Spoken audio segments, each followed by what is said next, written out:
Hello dear student, आज हम नया लेसन स्टार्ट करेंगे। Lesson number 2। ये क्लास 8 का लेसन नंबर 2 है। जो चैप्टर का नाम है वो है एक चर वाले रैखिक समीकरण।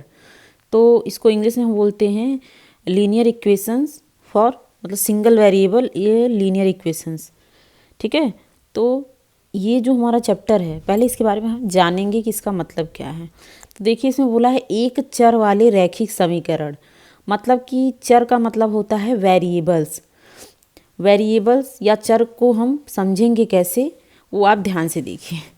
जैसे क्या होता था कि अभी तक हम लोग पिछले क्लासेस में और जो 7th क्लासेस थे हमारे उसमें, और जो हमारा पिछला चैप्टर था उसमें सिर्फ हम लोगों ने नंबर्स की बात की थी। ठीक है, अब इसमें क्या है, नंबर्स के साथ साथ हम ऐसी चीज़ों के बारे में भी बात करेंगे जिसके बारे में हमें आइडिया नहीं पता है, मतलब उसके बारे में पता नहीं है, बट फिर भी हम उसको एज अ क्वेश्चन बना के सॉल्व करते हैं। जैसे क्या होता है कि हमसे कोई भी एक एग्जैक्टली कोई क्वेश्चन करे कि कोई भी ऐसा नंबर बताओ, जैसे कोई भी ऐसा नंबर बताओ जिसमें 3 ऐड करने के बाद हमको 11 मिले। मतलब ऐसा कौन सी संख्या है जिसमें अगर हम 3 जोड़ दें तो हमें क्या मिल जाए, 11 मिल जाए। तो उसके लिए हम क्या करेंगे, हम जो वो संख्या है या जो वो नंबर है, हम उसको कुछ ना कुछ मानेंगे या कुछ ना कुछ लेट करेंगे। तो जो मानेंगे, ठीक है, जो भी संख्या हम मानेंगे वो संख्या फिक्स नहीं होती है, तो उसको हम कुछ मानते हैं। तो वो हम जो हमारा ABCD वाला फॉर्म होता है, या जो हमारा क्या बोलते हैं, हम लोग अल्फ़ाबेट्स पढ़े रहते हैं, उन अल्फ़ाबेट्स को ही हम कंसीडर कर लेते हैं, या फिर हम उसको मान लेते हैं कि जो है हमारा जो वो नंबर रहा होगा वो क्या होगा, यक्स होगा। ठीक है, तो हम मानेंगे कोई संख्या यक्स है, यक्स में अगर हम 3 जोड़ दें या 3 को ऐड कर दें तो हमारा जो रिज़ल्ट मिल जाएगा वो 11 मिल जाएगा। अगर कहीं पे भी आपको ऐसा कुछ भी दिया हुआ हो तो इसको हम एक समीकरण बना दिया। ठीक है, अभी तक हम सिर्फ संख्याओं के बारे में ही पढ़ते थे, लेकिन अब हम जो भी मैथ में आगे पढ़ेंगे, या बेसिकली इस वाले लेसन में हम कोई भी चीज़ मानेंगे तो उसे आप A से ले के Z तक कुछ भी मान सकते हैं। ABCD से ले के A से ले के A, B, C, या बीच में IJK, कुछ भी, मतलब इट्स योर चॉइस, आप कुछ भी मान सकते हो। तो लास्टली आप इसको XYZ भी मान सकते हो, ये आपके ऊपर डिपेंड करता है। आगे बड़ी क्लासेस में आप जाओगे तो इन ABCD का यूज़ करने को आपको बहुत ज़्यादा मिलेगा, या फिर इन्हीं सब चीज़ों पे ही सारी चीज़ें डिपेंड करती हैं। अब क्या है, जो है जो इसमें बोला हुआ है हमारा चर, एक चर वाले रैखिक समीकरण। तो एक चर वाले रैखिक समीकरण का मतलब क्या होता है कि इसमें जो हमारा संख्या या फिर जो भी हमारा समीकरण दिया रहेगा उसमें दोनों चीज़ें रहेंगी। जैसे क्या होता है कि इसमें जो समीकरण हमें दिया हुआ है, जैसे मान लो हमने कुछ बना लिया यहाँ पे एक क्वेश्चन बोल के ना कि ऐसी कौन सी संख्या है जिसमें अगर हम 3 जोड़ दें तो हमें 11 मिल जाए, या ऐसा कौन सा नंबर है जिसमें हम 3 को ऐड कर दें तो हमें बेसिकली क्या मिल जाए, 11 मिल जाए। तो इसमें होता क्या है, जो हमारा ये यक्स है, जो ये हमारा यक्स है, या फिर इसको हम बोल सकते हैं कि जो भी हमारा यक्स है इसको हम वेरिएबल बोल सकते हैं। इसको हम क्या बोल सकते हैं, इसको हम वेरिएबल बोल सकते हैं, इंग्लिश में वेरिएबल, या फिर हिंदी में इसको चर बोलते हैं। वेरिएबल या चर का मतलब ये है कि इसका मान कुछ भी हो सकता है। एक ऐसी संख्या जिसका मान कुछ भी हो सकता है, 0, 1, 2, 3 से लेके 100, 1000, मतलब 1000, 1500, 1700, 2000, लाख, कुछ भी हो सकता है।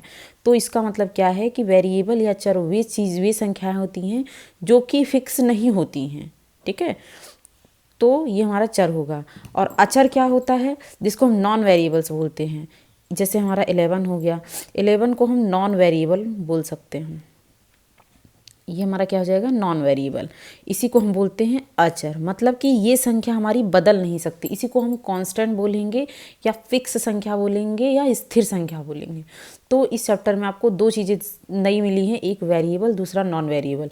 वेरिएबल को हम हिंदी में चर बोलते हैं और नॉन वेरिएबल को हिंदी में हम अचर बोलते हैं। तो इस चैप्टर में आपको चर और अचर राशियाँ, आपने 7th या 6th क्लास में बहुत ही अच्छे से पढ़ा होगा कि चर राशियाँ और अचर राशियाँ किसे कहती हैं। जिसमें आप लोगों ने पढ़ा होगा कि एक चर वाले हैं, 2 चर द्विघाती हैं, त्रिघाती हैं, तो ऐसे करके बहुत ज़्यादा पढ़ा होगा। लेकिन इस चैप्टर में हम समीकरणों को हल करेंगे। उसमें सिर्फ हमें जानकारी दी गई थी उसका ये थोड़ा सा बड़ा फॉर्म है। अब क्या है कि इसमें आपको पता चल गया होगा कि वेरिएबल या चर किसको बोलते हैं, जो भी ए से लेके जेड तक की संख्याएं रहेंगी जिसको हम वेरिएबल या चर बोलेंगे, और जो हमारी संख्याएं रहेंगी उसे नॉन वेरिएबल या अचर बोलेंगे। ठीक है, जैसे मान लीजिए अब इसमें क्या है, समीकरण को हल करने के लिए बोलेगा। जैसे मान लीजिए इसमें एक एग्जाम्पल ले लिया गया है, हम भी ये एग्जाम्पल लेके देखते हैं। जैसे इसने बोला है 2x माइनस थ्री बराबर 7 या इक्वल टू 7। अब क्या है, इसमें क्या बोलेगा कि यक्स का मान निकालिए। ठीक है, इसमें यक्स का मान निकालना है, तो हमेशा याद रखिएगा कि यक्स का मान निकालने के लिए हम करेंगे क्या, सबसे पहले हम देखेंगे कि क्या यक्स के जैसा और कोई यहाँ पे है। अगर यक्स के जैसा यहाँ कोई नहीं है तो हम यक्स जहाँ पे भी है उसको एज इट इज़ ऐसे ही लिख लेंगे, 2x करके ऐसे लिख लेंगे। अब क्या है, अब हम क्या करेंगे, यहाँ पे इक्वल या बराबर का साइन लगाएंगे और ये हो जाएगा हमारा 7। अब देखिए यहाँ पे क्या है, ये 3 दिया हुआ है जिसको हम 3 बोल रहे हैं। ठीक है, इसके सामने का चिन्ह क्या है, माइनस है। और हमेशा ध्यान दीजिएगा कि जब भी कभी हम किसी भी संख्या को बराबर के एक साइड से दूसरे साइड ले जाते हैं तो हमेशा वो अपना चिन्ह बदल देता है। तो ये -3 इधर जाएगा तो ये क्या हो जाएगा हमारा +3। जैसे क्या होता है कि अगर दो पार्टी हैं, ठीक है, जैसे कभी भी हम लोग गेम खेलते हैं तो 2 पार्टी बना लेते हैं कि ये पहली टीम हो जाएगी, दूसरी टीम हो जाएगी। तो चीटिंग कब होती है, जब एक टीम के कुछ बंदे दूसरी टीम में जाते हैं और एक दूसरे का गेम का जो भी हमारा वो रहता है, प्लान रहता है, वो बता देते हैं। तो सेम यहाँ पे भी है, जब भी क्या होगा कि ये 3 नंबर है, ये इस साइड है तो ये माइनस में है तो ये उधर जाएगा, तो ये क्या करेगा, अपना जो है पूरा का पूरा साइन जो है चेंज कर लेगा। जैसे दूसरी टीम में जाने के बाद हम लोग क्या करते हैं, पार्टी चेंज कर लेते हैं ना,